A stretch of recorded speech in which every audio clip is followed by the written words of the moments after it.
Hi, everybody. Welcome to Untapped. My name is Maureen. I am not riding alone. I'm with. Mash D. Yo, Mash D. Trying to avoid the issueness. Hey, hey. Welcome to another episode of Untapped. How you feeling, Mesh? What's I'm happening? feeling cozy. I'm feeling cozy. Let's did us proud, you know. Let's see. Yeah. We got, I was. we I got was- we got the gold medal. That's So crazy. I was yeah. actually rooting for both. I was like rooting Yeah, for yeah. You Letsile can't and hate Noah. Noah. You can't 'Cause hate Noah. You can't hate Noah. I love Noah actually. I like his energy. I know like some people like misunderstand his energy, like he's arrogant or whatever. But I actually like that guy. As a Kopsi alumni, what hurt me the most in this sort of Olympics was Wade van der Gaal. Yeah. Like Yeah. that touch rugby match. Yeah. She Yeah, did really, a number, right? It did a number on him. It really hurt me. Like he was a sensation at a certain point. I think he's the only sort of person ever to run the 400 sub, I think 44, the 100 sub 10, and then That's crazy. I can't remember the specific numbers, and then also 200 sub 20 something. So that's phenomenal, right? Yeah. I always thought he was going to dominate the 400 meters for a few years. It hurts that he can't compete in that sort of code anymore. And I'm glad he didn't, because it's like it's so sad to see someone lose at something they were so great Good at. at. So I'm happy that he chose to compete in the 200 this time around, even if he was last in his semifinals. Sort of, it was better seeing that Then to see that him lose in the 400. Yeah, Kind of. like as a world record holder, it hurts. But it's like people like I feel like we judge athletes so hard, especially So during harshly, yeah. during Olympics, because it's like if this guy, if someone does not make the final, right, and that it doesn't take away the fact that they made it to the Olympics and they made it to the semifinals. That means they're like one of the That top begs a athletes question. in Can the I ask you a world. question real quick? Yeah, sure. Like someone was like South Africa celebrating Simbine coming out Yes. fourth is like loser sort of energy, right? I saw Sean posted something like 15th fastest runner in the world. Like for me, that's significant. I just want to hear your thoughts on it. For me, that's major. Like you coming out and saying, I'm the 15th. Yes, you are, bro. Like you're How the many 15th. people are in the world? Yeah, you are the fifth certified, bro. You're the 15th fastest person on the planet. Exactly. So I feel like we judge them too harshly, and it's like you look at them and it's like when you do what you do, like when you do your job. And when you make mistakes, you don't pat yourself in the back and you're like, Ish, yeah, but you don't take in consideration the fact that you also don't always do as well when you are working or when you're doing your day job. And for these people as well, it's like their day job. They don't always like come out tops or actually Dude, like you're perform judging in these the way people that competing they at the highest level on your couch, and bro. exactly, that's the same thing. Like, I just have a normal 9 to 5. I'm not saving lives. I'm not competing in front of so many millions of people, billions of people probably watching me. These guys are performing at the highest level in front of literally millions and millions of people watching them, and they still manage to make it number 4. And at that point, it's like milliseconds even to make it to number 3. It's like, for me, I even feel like there should have been something that he's given, fam, just for the fact Even just that he being made the most it there. consistent, right? Right? Because fourth and fifth, I think Yeah. it's like at the Olympics, that's a crazy feat to actually achieve. Some of us were judging these people like, I mean, we're not really doing a lot. So I hope we get a medal in the relay.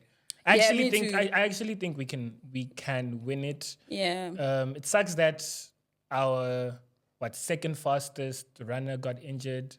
So Yeah, that was like so sad because I was watching it. I was just like, yeah, the hamstring. shucks. Like when he actually, I was like, shucks. Yeah, that sucks. But I hope. I mean, Noah's out for this US. Yeah. Apparently, he's not gonna run. So I hope we, even if it's a silver medal, I think Yeah. it's I think we can, man. Like if you, It's one of those messy moments where like the kids should do it for a Gani. yeah, like You know, like and it's a very young team to be fair. yeah, that's what I'm also, saying. Like those yeah. kids, Like, just pass Akani the baton at a point where he can still at least compete. You know, because he carried us to the finals. He will carry us. Yeah. He will carry us if he gets that To a medal. opportunity to, like, just give him an opportunity. I want it for Agani, man. I feel like he's just gotten so close each time, and it's like he's never just made it. I just want him, even if it's a bronze, fam, like, just get that medal because he's worked for it, like, you know. And yeah, it's also just like so sad to see him lose out on like just the third position on that final. And also to just see Noah, like, I feel like I have mixed feelings about that guy actually, because I love him. I like the fact that he represents so many of us who are literally just like fighting to make it out, and he actually puts in the work. Like, he's not just talking about it. He actually shows you, oh, the last time I was third and now I'm really fighting to be like first, and I actually did it, right?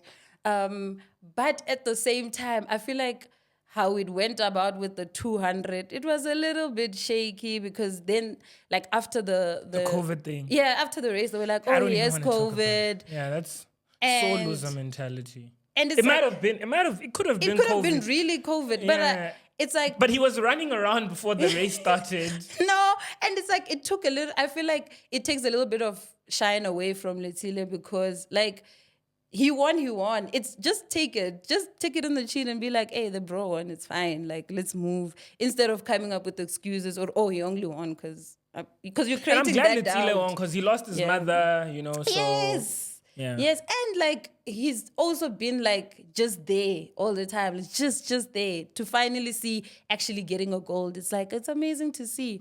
And I get like Noah had the whole goal of getting gold in both the 100 and the 200. But it's like, if you didn't get it, accept it, like, you know what I mean? And it's technically our medal, right? There are more Botswana people in South Africa than they are in Botswana. But They might just be. man. I don't know. I'm just playing. But how are you doing? I'm fine. I had a lot going on this week. I had a lot going on. I had an exam.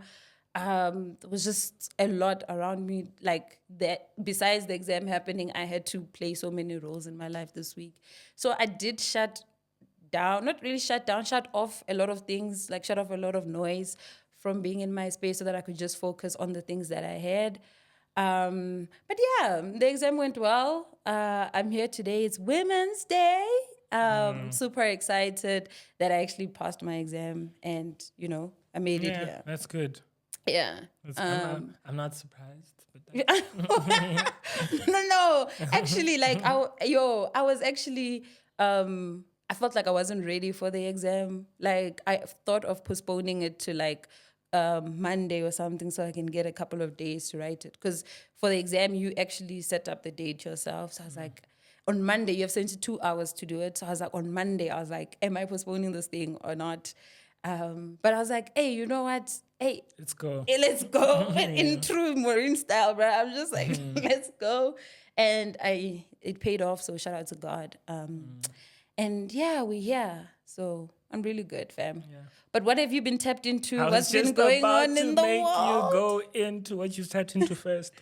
I don't know if I want to talk about the Miss SA thing. Let's not, right? That's embarrassing. Like, it's embarrassing. It's embarrassing. Yeah, it's actually, and I need to justify what I'm saying. It's embarrassing. I feel like it's embarrassing for us as South Africans, because it just shows like we're about to just go into it. Okay, let's leave it. Like, but I feel like it's an embarrassing moment for South Africans. It is. Very embarrassing. Like, it's it's a low point for us, I feel. Yeah. So the Freshman magazine featured H&M's To Eat a Robbery, right, as one of their most favorite releases of 2024. Yeah. And it was featured alongside the likes of See You Soon, Ya Blackie, the EP. To Eat a Robbery is actually an album, by the way. And then you've got Two-Headed Goats, a single that was released by 25K Maglera, which is actually quite dope. those were songs that were featured alongside, That's or projects crazy. featured alongside That's To Each Your Own. crazy. Just to speak of the That magnitude is of crazy. where like H&M is as an artist, right? That is so I crazy. think that for me was something that, The boy is cooking. yeah, And then the boy is cooking. he's cooking. Let Yeah. him cook. Yeah, niggas must listen to H&M. I want to vent about something, but like for another day. For another Your day. vents need 20 For minutes another for day. us to go into. So let me just continue. You hit me up on some, what's going on with Solana? And I'm like, yo, Maureen, why? I thought you had diamond hands, bruh. I thought you had diamond hands. I thought a 60%, a 70% drawdown is nothing. You know?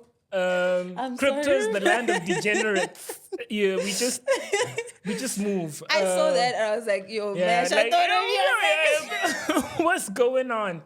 So yeah, I kind of tried my best to sort of try and get a sense of the market, right? Yeah. I do sort of enjoy from time to time to like look into like what's going on in terms of the market. So this required that I do go into it because it was more than just crypto that was affected. Yeah. The stock market lost about like 2 trillion in market value. That's almost the size of Meta, right? Like the parent company of Facebook and Instagram. Like that's the amount of value that was sort of like lost. But what's essentially been happening, right, is obviously there's the US political sort of thing where Kamala sort of come in now, and it's looking more and more likely that she can compete with Trump. She is going crazy. So from a crypto standpoint, there's sort of uncertainty there because the sentiment is more Trump leaning because he's like the Republicans have shown sort of an openness to crypto. So they basically probably feel like Trump would have better policies if he became president than with a Kamala. So that's definitely affected the crypto markets. Over and above that, I mean, I don't think that's had much of a toll on the stock market. I think what's had more of a toll is what's happening in Japan. So, but also the States, like America's interest rates have been predominantly low for a long time, and like they've been increasing rates, and that's taken a toll on the markets because like the cost of money is higher. So I think that's taken a toll, but mainly Japan. So the Japanese yen was sort of considered the carry trade. So it had the position of being there. So a carry trade is basically a situation where you you take debt at 0 to negative rates. So traditionally, the Japanese yen, the Bank of Japan kept rates at like 0 to negative. So they were sort of considered the carry trade because most investors would borrow in Japan and then invest that in the stock market, the Nasdaq, invest that in other sort of price arbitrage where they're benefiting from sort of a very low interest rate and then using that to gain more. But Japan is also, like the Bank of Japan has also been increasing rates. So they recently increased rates by 0.25%. And the Japanese yen sort of existing as the carry trade was something that's been a thing for like over 30 years, right? This is something that's been a thing. So that's taken a significant toll on the markets because obviously people were leveraged, people had positions that they were exposed to and they had borrowed at close to negative 0 rates, and now the interest rates have increased. So that's been major. I think that affected both the stock market. I think that's probably the most major reason why it took a knock. It also definitely affected the cryptocurrency market. Also just Bitcoin, right? Bitcoin has always been dubbed the hedge, right? When the market's doing bad, Bitcoin's going to do well, right? When there's uncertainty, when there's political uncertainty, Bitcoin's going to do well. But Bitcoin's been taking quite a knock right? So that's also created uncertainty in the crypto market because it's like, yo, We've been we trusting this thought one, we yeah. thought when the stock markets and the political and the economy and the political situation in the world is bad, then you are It's strong. you are strong. You go So against the that grain. also reputationally has affected Bitcoin. But I think it's more so like a short-term thing, right? Like longer term, if we just look at the data, we'll always like it's the situations like this. We've like the cryptocurrency market has recovered, right? Historically, right? But historical sort of occurrences aren't a determinant of what happens in the future. It's just important to enough. note. Yeah, I think that's the most important thing. I don't want to keep Can I- going. Yeah.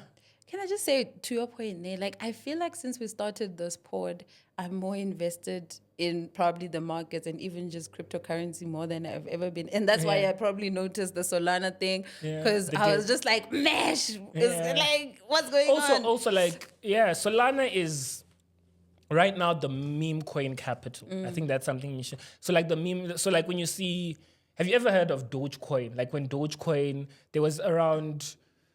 There was a time where sort of meme coins were coming up, and the first sort of meme coin that came up was Dogecoin, and Elon was one of the guys that sort of supported this coin. So it was created.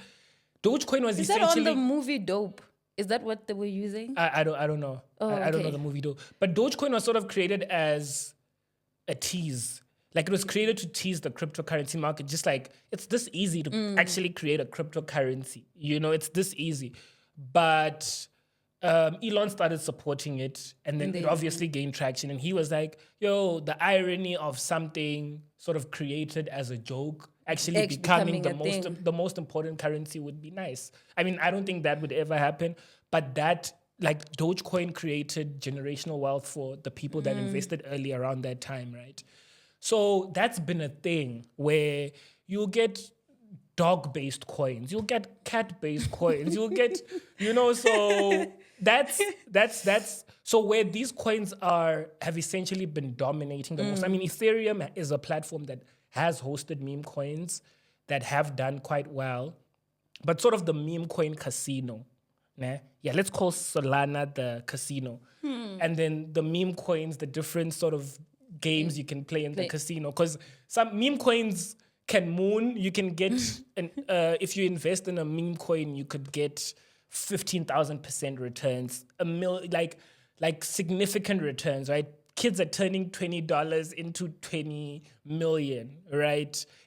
Investing in different sort of meme coins. Like people are creating kids are creating generational wealth, but meme coins go to zero. Like the fact As that it's quickly that as- volatile means like it can go all the way to zero. So Solana's been sort of where most of the volume is in terms of just a lot happens in the cryptocurrencies, but just meme coins as a narrative has been mainly Solana has been the sort of hub where a lot of meme coins have been minted. So there's Popcat. If you search Popcat, you'll find like a whole sort of ecosystem of kids creating That is memes that like wild. are about Popcat. If you search cat dog or Shiba Inu. I think Shiba Inu is an Ethereum one. With. So yeah, those are all just. But Solana specifically has become sort of the hub for that, like the platform where that's sort of been listed. So if the meme coins are experiencing volatility, obviously the casino will. It goes through a lot as well. Yeah. Okay, interesting. Anything else you've been tapped into this A lot, week? but let's There's always a lot. yeah. Let's stick to that. Okay, what I've been tapped into this week, when I actually kind of found time, I started watching this series I think it's on Disney Plus, called Queenie. And it just basically follows this girl who's like 25, 26, and just like her life experiences and relationship stuff, work stuff, and all of that. And I loved that series, weirdly enough. I didn't think I would, but I did.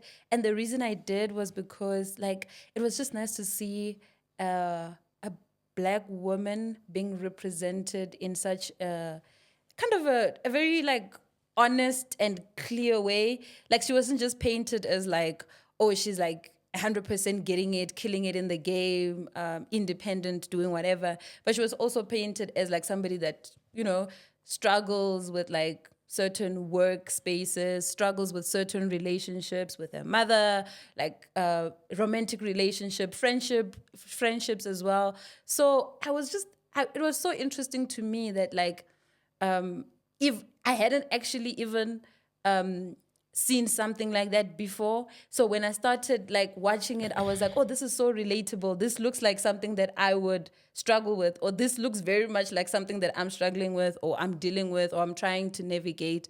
So I was just thinking, Uri, like the space in how we're represented as Black women, and it being like Women's Month and all, like I feel like we are evolving in such a way that it now you can point towards certain things in life that actually represent me, like a normal, just Black or African woman living her life and navigating life without it being about me independent or achieving the greatest things in the world, just being normal, like living life. So I really like that. So I've been tapped into, I feel like I'm like on the last episode before I left the house, like on the last episode. So that's what I've been tapped into this week.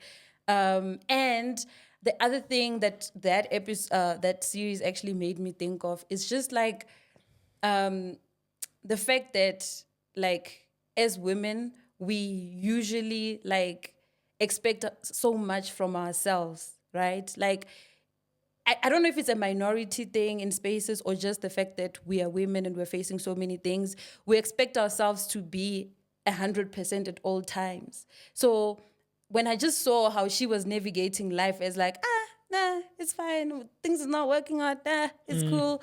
I found it so liberating for me as well to be like, it's okay to not be at 100% all the time, right? It's okay to fail at certain things. It's okay to try new things and not be good at it, and try again and not be good at it, and try again and still not be good at it, but do it because you enjoy doing it.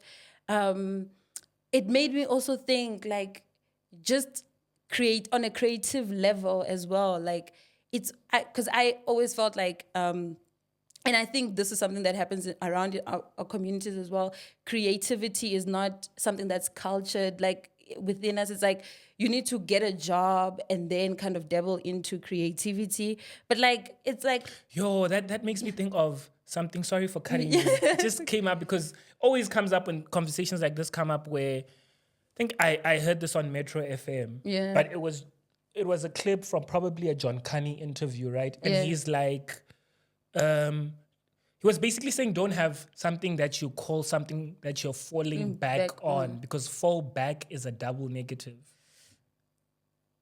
It is. So I was like, damn, like even just it is. Yeah, the idea of falling.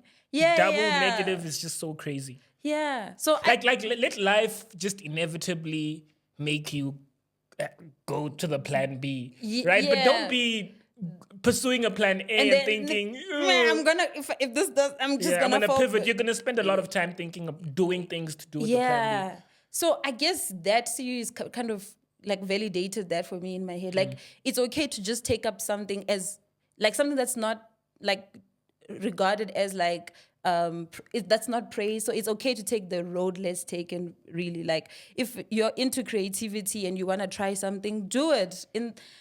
Don't make it sound like it's like your plan B and put it on the backside, because even with that, you're actually robbing yourself from an experience that you probably could have a fuller experience of, So yeah, that's what I've been tapped into and just been thinking about a lot about like, decisions and how I navigate this life as a young Black woman, especially in South Africa, Yeah.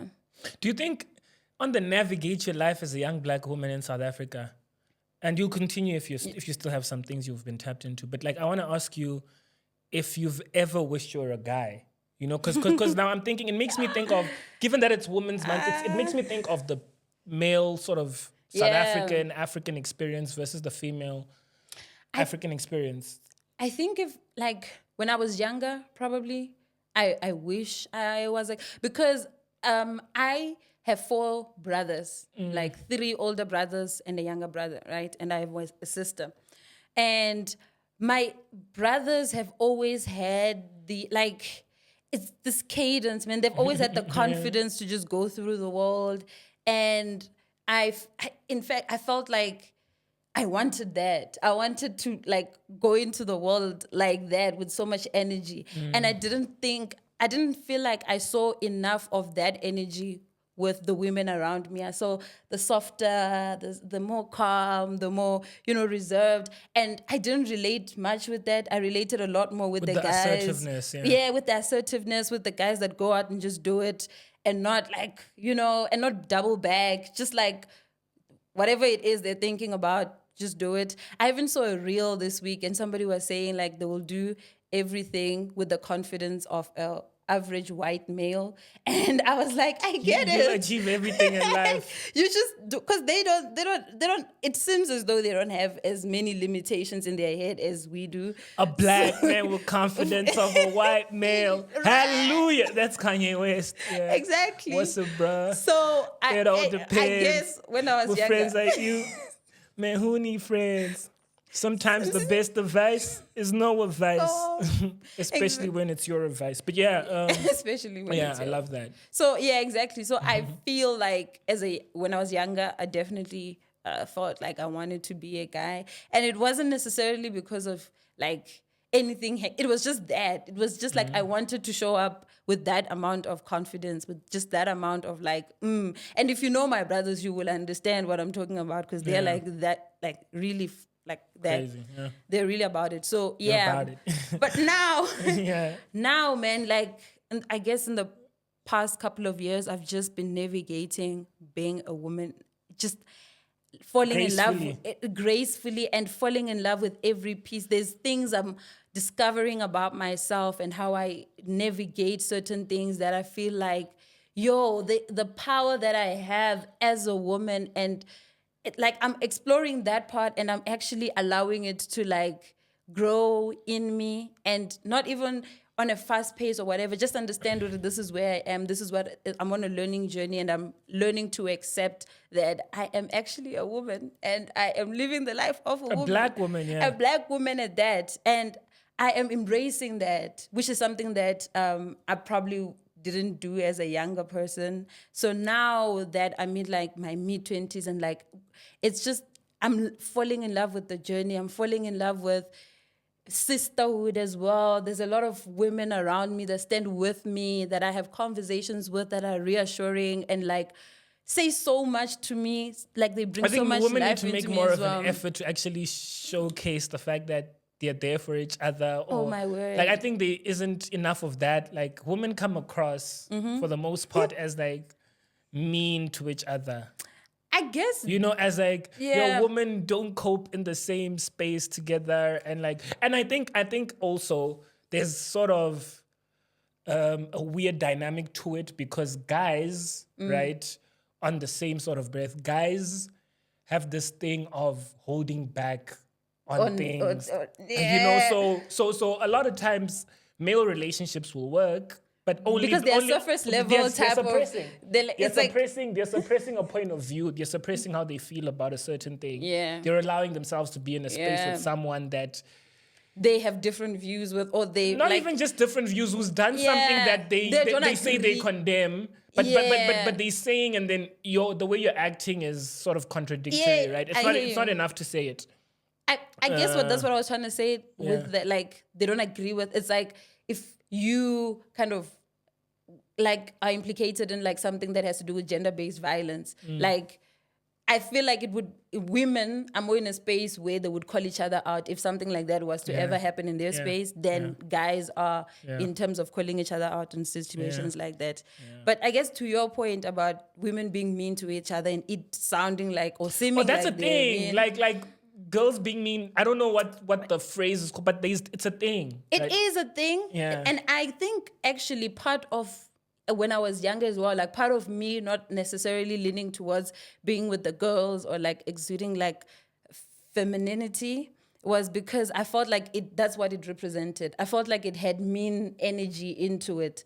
But that's what I'm discovering as I get older, that actually, bruh, there's women out there that are going to love you, that are going to stand by you, that are going to hold your hand. You know the it's not conversation always like about, that. you know the whole chat around, we keep cutting each other. But you know the conversation about men and women and if they can be friends and stuff, right? Yeah.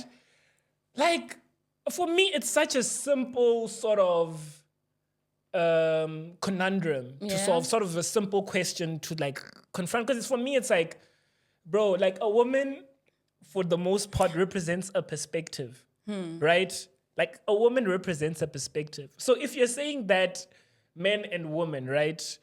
Like, no, like these people only interact when their intentions are procreation, then you're limiting yourself, because then that person has a point of view that you're like, you as a guy that's just only navigating this thing called life with just guys and perhaps the one woman that you're with romantically, like you're so limited. You get me? So that has made me, just back to your point, that has made me sort of realize how wonderful people women are. Like, just talking to women, right? Like, it's like, you're so great. You could have these conversations with other women and it would be fulfilling. You know, like it's great that you have this relationship with me as a guy, but like also just other girls, you guys could have really fulfilling relationships. You're an amazing human being. You're not mean.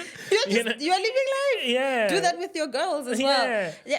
Bruh, like I the energy is there, but I feel like there is, like, on a deeper level, there's so many women that are praying for me, that I know for sure are praying for me. There's so many women that I can call on and be like, I just need to chat.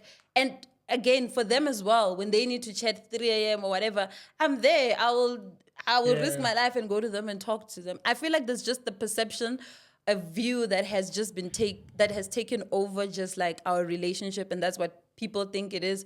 But I've experienced a different kind of perspective of it as I get older. When I was younger, something probably I've different, experienced a different perspective on. My brain is just taking me on weird tangents. Is friends, right? Like I've been so good at maintaining relationships, right? So there's this thing where people sort of praise the fact that like they've cut people that they met in high school off. Like, and I'm just like, dog, I'm sorry that I met amazing people in high school that I happen to still like be friends. I met great people in primary that I happen to still have good relationships with. But personally, I haven't wished I was a girl.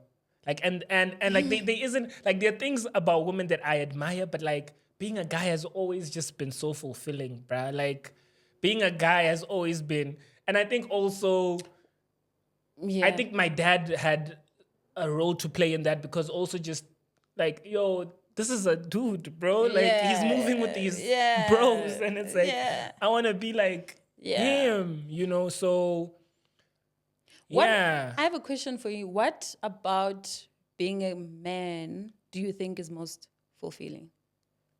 A lot. I mean, just from like, just benefiting from the patriarchal society, in some ways, but like there are ways that it detriments us, especially black men. It's just that it's conversations that I don't want to have because people aren't willing to have them yet. But they are, like, I've come across situations where a woman clearly got something because she was a woman, right? And it wasn't based off of marriage, right? Where it was clear that if this was based off of merit, this was gonna go to a guy. And sometimes it's a black guy that's at the detriment, and like that faces those kinds of situations. And black men got like the shorter end of the stick for the most part in the history of life, right? Like, in as much as men as an idea, as a concept, in as much as men have been on top of the hierarchy, right?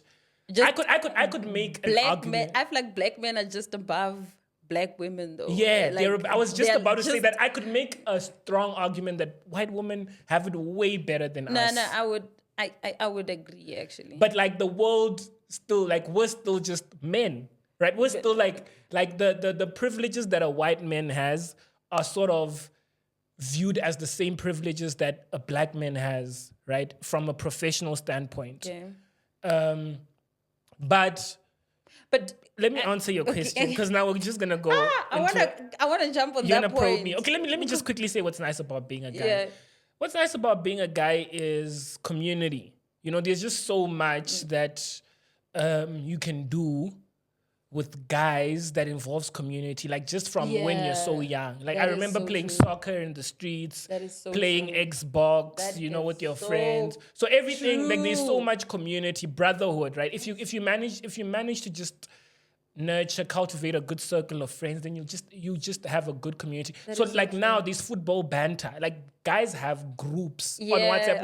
Where The purpose of the group is just football it's banter, bro. banter. Bro, like I am happy when your Or team F1 loses. or something like You that. get me? So yeah. I think community is probably a big thing when it comes to guys. Yeah, I agree with you on that, and I want to touch on something a little bit deeper. I'm not going to get into it, I promise. I just want to touch on that because I think that another reason why, as a younger person, I liked being with guys is because I didn't like playing with dolls and everything that, for me at least, that had to do with just girls playing, had to do with girls playing with dolls or like playing these games, like ball games, like on the streets and stuff that I wasn't necessarily good at. So, and most probably because I I grew actually played those games. yeah, guys would also play those games as well as kids. But like the reason why, probably because I was playing soccer when I was at home with my brothers. I was playing soccer and I was being tackled like a wrestler, and I learned that like that grit there, like, you know. So I admire the fact that guys can like have those things. Like they could just play football, could play cricket, wicket to wicket, or like play whatever it is. We played cricket and everything. You had choices. Whereas for somebody like me who didn't want to play with dolls or wasn't good like with playing the street ball games, it was just like, oh, okay, where do I fall in? So I just landed up with the guy. So I really like that. But I feel like as though there's so many things that women talk about when they're in their spaces that is like, it allows, like, it's safe. There's a lot of spaces within women's space that are just manly spaces aren't safe, bro. That are safe to talk about. That people, for the most part, men don't have safe spaces, and that's right? crazy. Yeah, men don't have safe spaces. That's but crazy. It's like thug it out, thug it out, brother. But I personally have friends that I know I can call, bro, and cry if I needed to cry. Yeah. Like it's important. I was gonna speak on that. It's a whole thing, but I was gonna check. But you wanted to say something about, because I think it's fair that you say something about it, because I brought it up and it was sort of low key sounded like I was attacking women. Nah, it doesn't sound like you're attacking me. You're giving your perspective of it and how you see it, because that's your experience, right? I don't think you're attacking. I just think that as Black women, even the fact that mean energy, or like the fact that we fight amongst each other a lot, is sometimes because we have so little that's available to us. It's almost like we have this breadcrumbs available to us, and we fight over those breadcrumbs. And I'll give an example, like opportunities for Black women, right? Like, they're there now, they're starting to come out there. But before, there were very little opportunities. And because there's little opportunities for us, what are we going to do? Fight for those opportunities. Relationships as well. If you look at the world and see the guys that are available, there's a very small amount of guys that women can are doing be, so much better than guys. right, that are in a level where women feel like they can be in relationships with. So what do? We fight about that. So certain spaces aren't safe because of that, because we are right at the bottom of the food chain. We get the worst of the worst. So now we fight for the worst that's available. And it might seem like, and I used to struggle with this a lot, because I used to be like, I don't want to be given something because that I don't qualify for, or that I don't have the merits for, and all of that, which is there. It's 100% there sometimes. But one thing, I had a conversation with my older brother, and he said to me that you shouldn't be afraid to get an opportunity, even if you are a little less qualified or a little less below the person that probably is the favorite to get it, or a man or whatever, because for you to get to that point, to a point where you are just a little bit at a lower level than the man or whatever, is you had to work a little bit more harder than that man. So, and previously you wouldn't be able to get that opportunity even if you were that close. So it's an opportunity for you to get in there and get developed to a point where you can actually operate at the highest level. Because if you think about it, if you've never been given the opportunity to operate at the highest level and you're expected to operate at the highest level, we will never get there. At some point, people need to be given opportunities and be trained up so that they can get at that level and they can train the people that are coming up. And now the standard is kind of at a level where everybody is a when one of my bros hits me up, like we have this thing where we spar, like with ideas and rough. And if he's hitting me up and he wants to like pitch something crazy, right? Or reach out to like someone that might just say no. Like, it's so crazy how we always consistently have similar type conversations. But at the end, we'll have a 30-minute call or an hour call or a 2-hour call, right? And we're deliberating about that thing and if it's significant enough to reach out to someone who's major or an institution that's major. And it's always like, bro, the worst case scenario is they say no. Yeah. Like, they're not going to bite you. They're not going to eat you. They're not going to... sometimes we say that, ne? But sometimes... I see a lot of videos about that.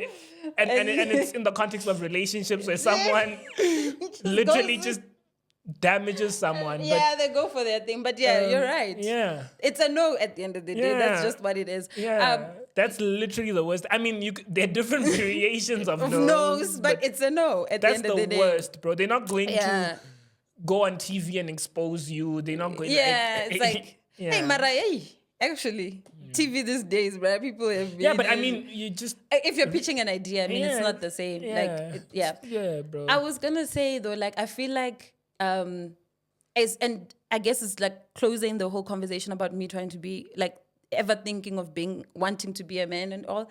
It's like I have stopped going around the world looking for reasons not to belong in spaces. I have, in whatever space I find myself in, I belong there. There's a reason why I'm there. Even if I don't know why I'm there, there's a reason why I'm there, and now I'm there. And because I've realized that... More imposter syndrome. If I go around the world, and I think I saw a reel, somebody talking about it, might be Viola Davis, saying like, if I go around the world looking for reasons not to belong in spaces, I will find those reasons. There are so many. Life is hard. It's hard as a person. It's just any other, as a white person, as a black person, as a woman, as a man, it's hard. So wherever you go in spaces, you're going to find reasons why you shouldn't be there. You're going to find reasons why you don't deserve whatever you have or whatever. But if you go around thinking like, I deserve to be here, like whatever happens, this is just a challenge that comes through to me. It's not because I'm black. It's not because of whatever. It's just a challenge. I conquer the challenge. You know what I mean? And I've found that looking at life like that has made my experiences a lot more fulfilling, because now I look at life from a lens of, okay, if this is a challenge, what is my solution to this challenge? Work hard, plan better, show up early, whatever, right? It has steps on which I can work towards than it being me thinking it's a systematic thing and I can never fix it. The systematic thing is there, but if I go around thinking everything in the world is around already me, exists. You have no business focusing on it. Right. If I go around the world thinking everything is against me, I'll never do anything. I'll never get anything done. So I guess that's my thing. And that kind of brings me to the point of like people thinking that sometimes we say this thing like, oh, it's God's will. Like if you don't get an opportunity, you're like, oh, it's God's will. God didn't want me to have this thing. But sometimes it's actually just procrastination, fam. You could have woken up a little bit earlier. You could have planned a little bit better. Yeah. You could have, you could have, you could have worked harder. In certain instances, it's just that. It's not a matter of... I missed an important deadline. I've never missed a deadline of this magnitude ever. Yeah. like ever in my life. Like I'm the kind of person that, in as much as I was one of maybe the bad kids at school, right? I've never missed an assignment, dude. You're Like only I'm the not bad kid in school. like since primary, like throughout VOS, I've never not submitted an assignment on time. Yeah. Like Even through always. the mess of life, kind of. Bro, I've always, like, even though the weirdest of assignments that people struggled with, I will submit something and it'll just be one of those weird things where I realized that it was so obvious that it was gonna be extended. You know, one of those Yeah. where like 90% of the class that don't have it and then they extend. Yeah, I always had something to give. So yeah, recently I missed something important, and it's something that I knew about for a while. That it's like, yo, It's coming like, up. you need to work on this. You need to work on this, right? I knew the date, and it's like I did not take note of the date, like write it in my diary, write it on my chart. Like I didn't. So and then I eventually was like, yo, let me actually work on that thing, right? And then as soon as I open my laptop, I go to the dates of like when I need to submit said thing, and I needed to submit it like 2 hours prior to when I logged on. So it was Yeah. like 8 p.m. South African time. And at that point, it's like 10. And I was like, shit, I had to submit this earlier today. So it was important. It was sort of like, from like a universe standpoint, it was important that I actually noticed it's at the today. time. So I reflected on it because it hurt me. So it was one of those things where I was hitting the wall as I was walking. Like Shame, you're man. making food and then you're like, fuck. And it was one of those, right? And a part of me was just like, nah. Maybe that was God's will. Like, given how it happened, like, you don't act like this, bro. Yeah, but I guess You don't act like this. I guess it's like in scales, right? If you are a person, I know you would like what you just explained. Like things are just like something just happened. It's not You're so- it's- pedantic. Yeah, you're pedantic. It's not a habit of yours. Uri, you arrive late. Like you know, it's not a habit of yours. Uri, you miss important things all the time. It's not a habit. Like the reason why it hurts you so much is because you never do it. It's something that just happened out of nowhere. That way we can actually say, okay, maybe it's God's will in that instance, because maybe God doesn't want you to like go into that. Because sometimes procrastination is actually God's will. It's like God being like, maybe not, Yeah. right? Like, even just procrastinating on going to an event. And Yeah. then something You just think happens. you might be beating yourself up about it and thinking in your head like, oh my word, like I should be going to this. Why am I not? I let Mash down. He invited me. Let's smash down. But actually, there's a reason why you're not supposed to be there. And maybe you'll find out. Maybe you'll never find out. Maybe you'll find out in 10 years' time or why that didn't work out. So I feel like there's circumstances where your procrastination is God's will. But there's also times where, fam, like, there's certain things you could Many work a time, on. actually, yeah. You know there's things you could work on. You know there's things that like you could improve instead of blaming the world, instead of blaming systems that exist in the world, instead of blaming God or whatever. Sometimes put that mirror and be like, hey, actually, My I sort could have of been go better. to procrastination phrase is like, I work while under pressure. I'm guilty of that one. Yo. I am so guilty of that because actually, in actual fact, when I know there's a deadline, I'm gonna work. It's even with this exam. Like I knew about it probably earlier on in the year, but then I realized if I don't set up the date for the exam, I'm not gonna work on it because I know I just won't, because it's like the date is so far away. I'm gonna think about it. I'm gonna think I work well under pressure. I'll write it 5 days before it's due. You know what I mean? So I set it up intentionally with like a really close date so that I can put myself under pressure now before it becomes due. You know what I mean? Because I know that that's what I usually do, and I put myself. Then the pressure is worse because it's closer to the deadline than if I put the deadline myself. So it's something like that. But yeah, it's something that I've also been unpacking with my therapist and talking to her about, like, just like I talk about like just certain things I want to improve in my Like life. when you unpack things with your therapist, yeah. like when you unpack things with your therapist, do you ever wonder, Like, does your therapist take notes? Yeah, she does. She Now, does. do you Obviously, ever- she does. Babe. Hi, you'll be surprised what people are exempted to. But like, when your therapist takes notes, do you Yeah. ever wonder, like, yo, because my therapist, man, she would be like writing, and I'd be like, yo, what's going, like, What is she what's wrong writing? with me, bro? Like, what is she I writing? 100%, fam. I feel like, you know what I think about? Like, if I was to end up being some criminal or I did something wrong, like, and they're like, okay, this person let's go and speak to their therapist and find out what they were saying at their sessions.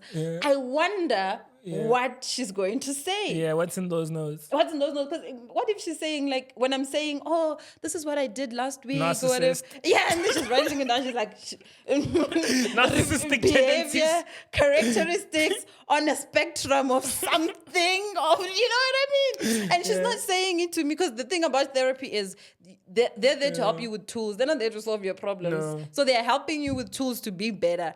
But like, they're not necessarily solving your problem. So maybe in her notes, she's guiding you in a way that you can realize your behavior. You just don't realize, or maybe it's narcissistic, or like it exudes certain, I guess, spectrum on the spectrum behavior as well. So I guess it's something I think about, and we unpack things. And like, you know what, this past week I went to my therapist, and I was telling her, Emotional damage. and I was telling her something in passing, right? I was just saying like, oh, and this happened. But yeah, like, that's not the main thing I'm here for. Like, I'm here for something No! else. She was like, hold That on a meme minute. where like, hold up. She was like, hold on a minute, bring it back a little bit. Now she let me finish, let me go on a rant and I'm say gonna whatever. let you finish. But like, she like drilled me in. She's like, oh yeah, you mentioned this little thing and you said that that's not a major thing that like you're caring about, but it's actually a really big thing. Why are you not thinking about it? And then we started like unpacking that and whatever. I had to book another session because there's now a hole that I've opened up that needs a bit of Yeah, you digging. need to go in a rabbit hole. Yeah, so Yeah. that's where we at, fam. Like, but yeah, another thing about therapy, I guess, if we're just speaking about it, is just your accessibility of that thing. Hey, like, we are so privileged to have access to therapists, and therapists that actually Are competent. Yeah, competent, right? Because I just think about it, Uri. Like, there's so many people that are probably going through worse experiences than I have, or I'm going through, or I've Dude, experienced. I made a friend when I was in undergrad that he was on the spectrum, but he had a therapist since he was a child. He used to talk about, and at that point it was before I tapped into therapy, right? And for me, I was like, yo, white people, like, This is depressed, white and people this is thing. Amakua. Yeah. But like, he would like, even then, because he came from like the same sort of city we were studying at, so he still like went to his therapist still, like in between classes he'd be like, no, I have my therapist appointment today, and he'd leave. But like, eventually, like, when I sort of was confronted by that experience, I reflected on his experience, and I was like, yo, how much of a superpower would it have been if I had a therapist when I was there? Because then I think when you're thinking about it from like the context of a child, right?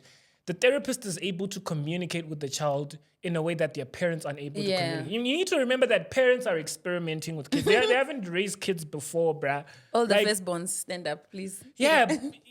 But like, even if you're a sixth born, doesn't humans are matter, you're unique, right. bruh. Yeah. Humans are unique. We have different personalities. Humans so are they're unique. I just remember a friend of working. mine this week was talking about how, like, raising kids, like his plan around raising kids, and he's like, "Hungasibe na democracy." and I got him because he's like some kids need more attention than others. We could be siblings, right? And Maureen is just that secluded child in a room that once in a while gives them attention. Mash ufuna attention, so every day. So he's like, "Hungasibe na democracy," and I was like, "That's it," like. That's how you raise kids, bro. Topic. That's a how whole you raise topic on kids. its own. Yeah. I lost my train of Oh, thought. you were talking about your friend who had access to therapy at a young age. So like that, bro. It's sort of like the Cantillon effect of therapy, bro. Like those closest to the source of mental health have it better in life. Right? But it is true. Yeah. Because if you think about it, like there's probably people that you can think about that you grew up around. Those who have access, let me correct, those who have access to mental health early in life. Right. So sort of the earlier you get it, yeah. the better you might be. Yeah. I guess. So also we need to sort of confront this whole notion that people need to go to therapy when they're a mess. Yeah. Like imagine being at therapy before you're a mess, bro. There is Then you have the tools to not even get into the mess, or at least navigate the mess better. There is a series Billions, right? Or is it billion or billions? Something. Exorod. Yes. Yeah. There's a therapist there. What's her name? Wendy Rhodes. Yeah, Wendy Rhodes. And all she did in like the first kind of season was just to power those guys up If I ever much. own a hedge fund, we'll have a Wendy Rhodes. You know what I mean? Yeah. And imagine you had that as a kid. You had somebody that was rooting for you like that kind of understood how you see life, and they knew how to power you to actually take on the most difficult Bro, my dad used to call me Ngwenya, so I had that. Okay. I swear. So like you kind of have little pockets of it of things. Spaces. Yeah.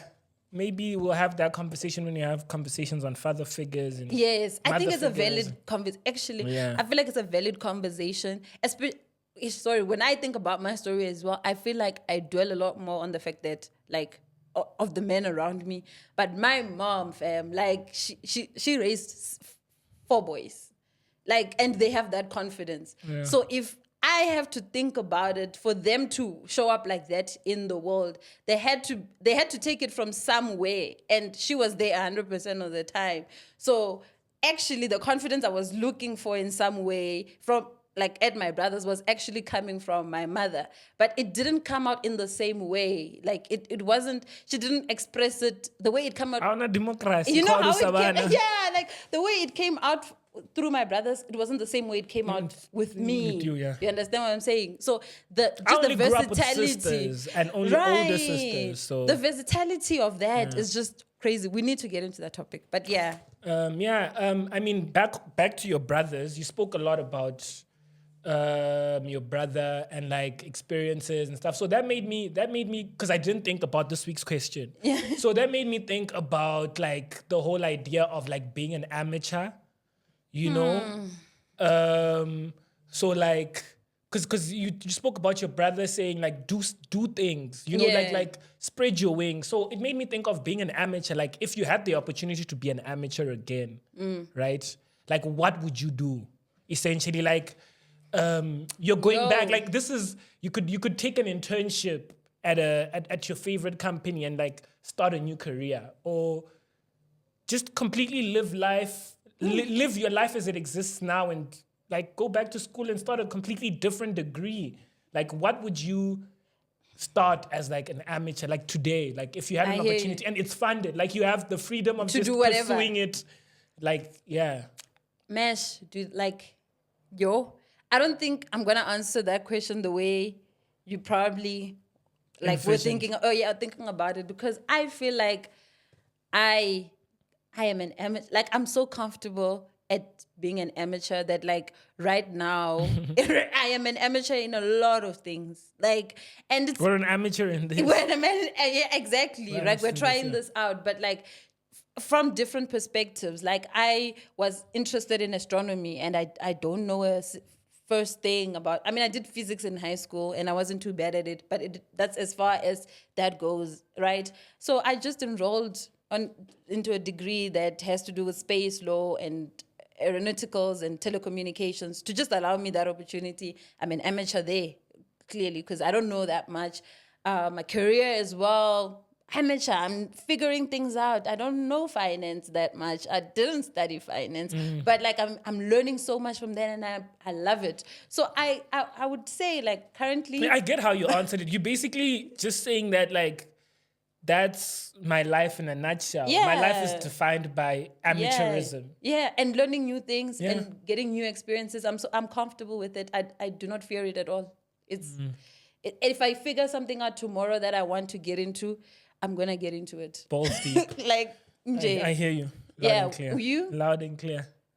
I'm sort of the same sort of note. I think I'm very much tapped into a lot of I tap into a lot of things haphazardly. Yeah. You know, if I'm interested in something, I'll watch one documentary, and if I'm convinced this is the life, I'll go in. No, you know, like I went vegan for 2 years because of just that's a crazy experience. We need to talk about that, man. Confronting learning, and I was like, okay, maybe I should experience this. But we'll have a conversation. We have to take a deep dive on that. But anything else that you wanna tap into, have us chat about? No, God is great, guys. All the time and all the time. God is great. So what are we saying? Peace sign for the... Peace out. Yay, I got it right. Peace out for the peace sign. Peace out for the... I don't know anymore. I don't know either. Bye, guys.